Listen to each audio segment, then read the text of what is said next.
Hi, welcome to Surrey Arts. We teach a wide variety of guitar styles ranging from classical through to contemporary. In the following clips, you're going to get to hear some of the great sounds that guitar can make. Enjoy!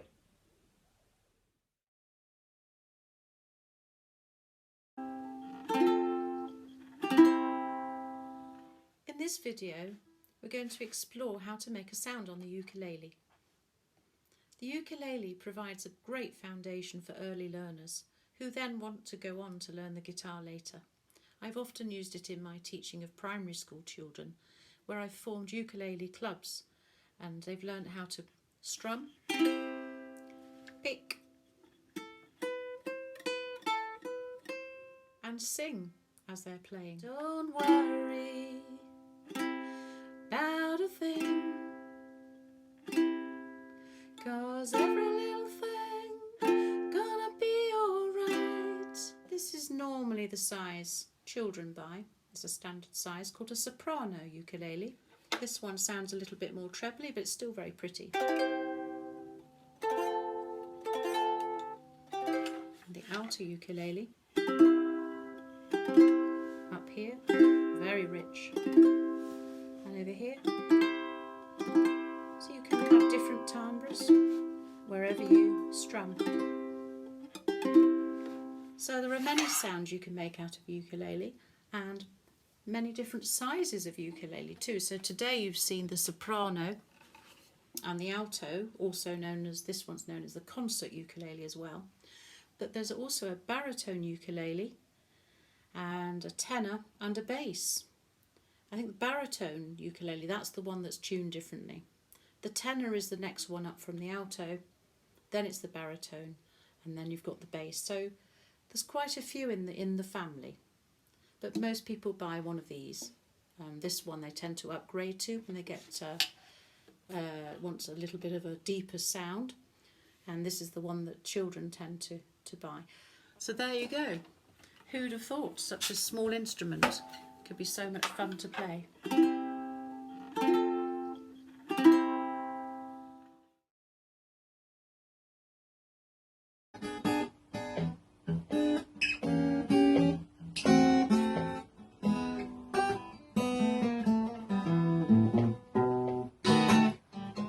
Hi, Tino Rainoni here, welcome.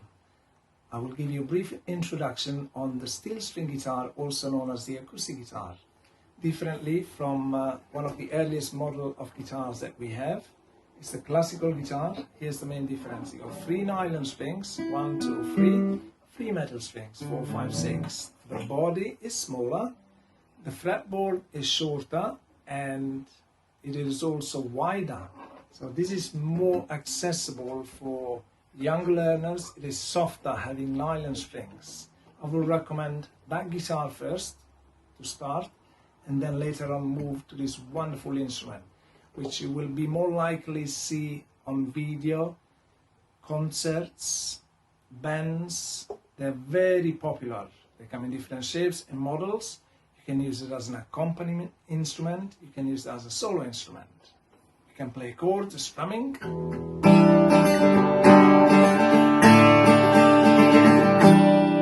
Or you can play single notes.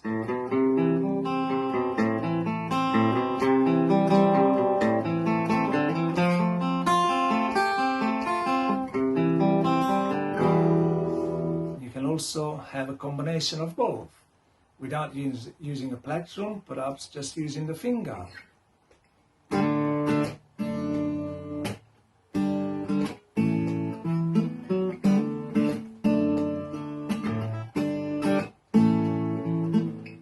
This model here has got 12 steel strings, and it belongs to the acoustic guitar family.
Greetings and welcome to Surrey Arts.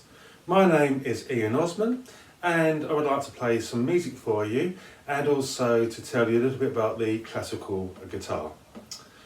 That first piece I played was a piece called Athethio, written by a great Spanish guitarist from the 19th century called Jose Ferreira. And what a fabulous piece of music it is too. The late great Andres Segovia, one of the greatest classical guitar players in the world, once said that the classical guitar sounded like a mini orchestra with its range of bass notes, its range of high notes,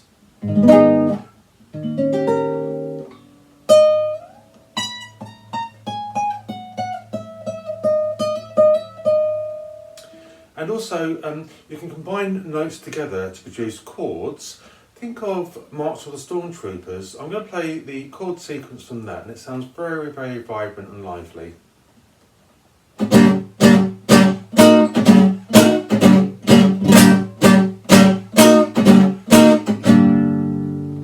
Let me tell you about the instrument itself. So we have the main parts are the body, the neck, the head, the tuning keys, and we have 6 nylon strings. And when we pluck the strings, we tend to pluck them with our right hand wrist forward, and we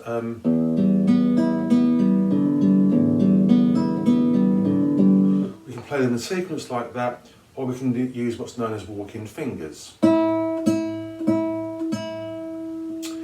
On my guitar, I've got 19 frets from here all the way up to here, to the highest note called a B note there.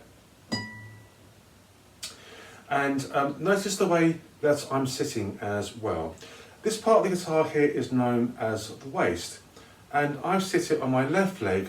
My left leg is raised with what's known as a footstool. Looks like that. And when I put my left leg on the footstool, or if you're left-handed, your right leg, it's a very comfortable way of actually playing the classical guitar. I'm going to finish now with a piece of music written by a guitarist called Peter Nuttall, who's written some fantastic instructional pieces. This is one that is called Impromptu, and I think it's a really lovely piece.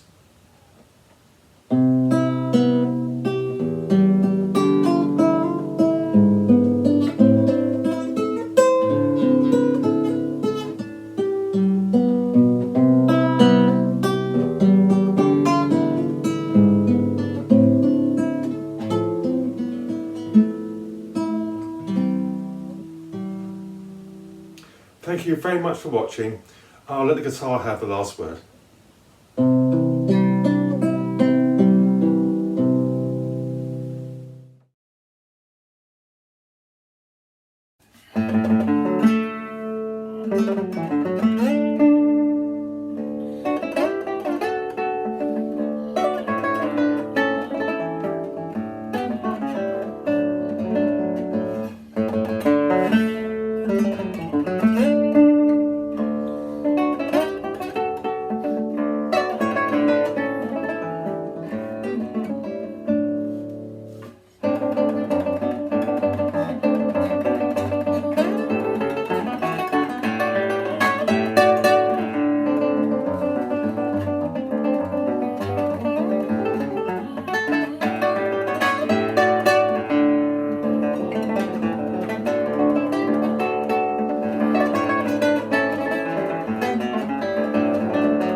Hi, welcome to the Classical Guitar. I'm a guitar tutor at Surrey Arts, Daniel Build.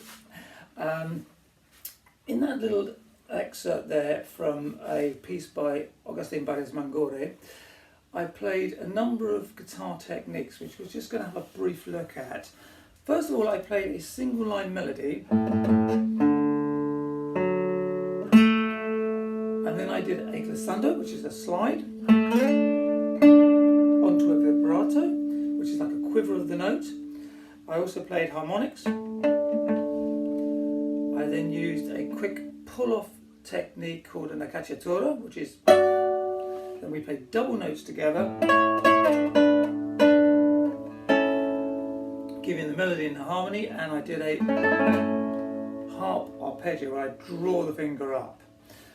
And to finish, I played a squirrel, which is a technique, a Spanish guitar strumming technique where you flick the fingers down. Hope you've enjoyed the video.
my name's James Harrison. Today I'm just going to give you a little introduction to the world of getting started on the electric guitar. Okay, so you've decided you want to play electric guitar. The first thing you're going to need to do is get a few things. So firstly, you're going to need electric guitar. Okay, now that's a big decision to make, obviously, and obviously picking the right one can be quite a daunting task. There's many body shapes, many colours, many finishes. If you're completely new to guitar, you know nothing about it, then your local music shop will be able to advise you on that one. And to be honest with you, when I picked my first guitar, I just picked the one I like the look of the most. But again, you can get advice on that from your local music shop. Okay, so outside of the electric guitar itself, you're going to need a plectrum.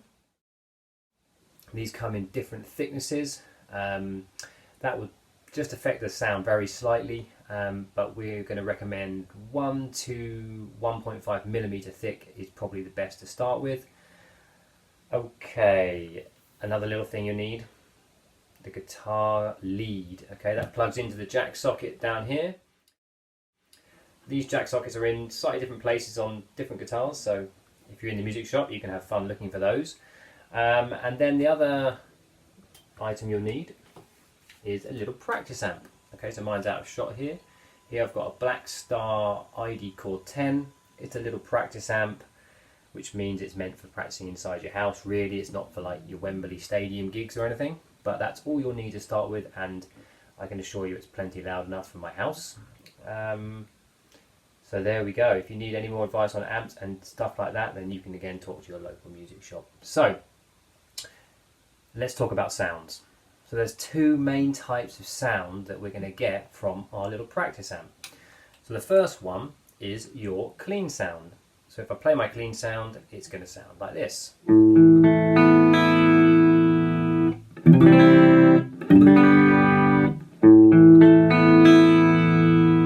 Okay, so that's a pretty familiar sound probably to most of you. Okay, now if I flick this switch on my amp, I'm now going to get a distorted sound. This is where the signal has been overdriven. Okay, so all these fancy words you might think, what does this mean? So let's think of this as sort of like a bit of a growly kind of sound, and depending on how much you overdrive the sound will depend on how growly it becomes. So in this case it's going to sound like this.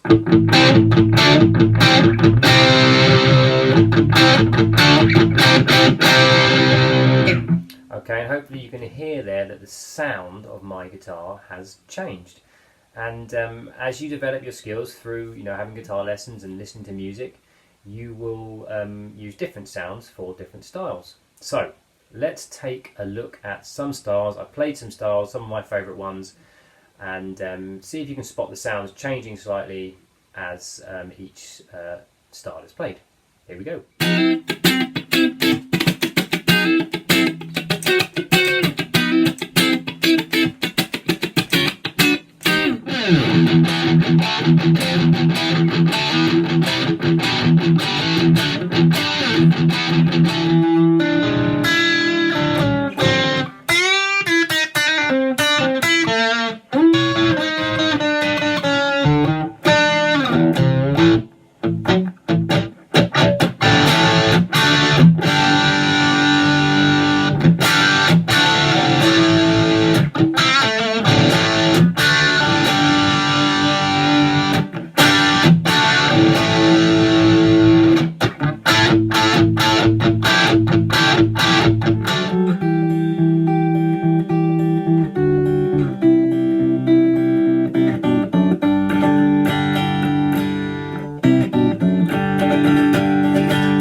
Okay, so there's a little breakdown of a few styles that you can play on the electric guitar.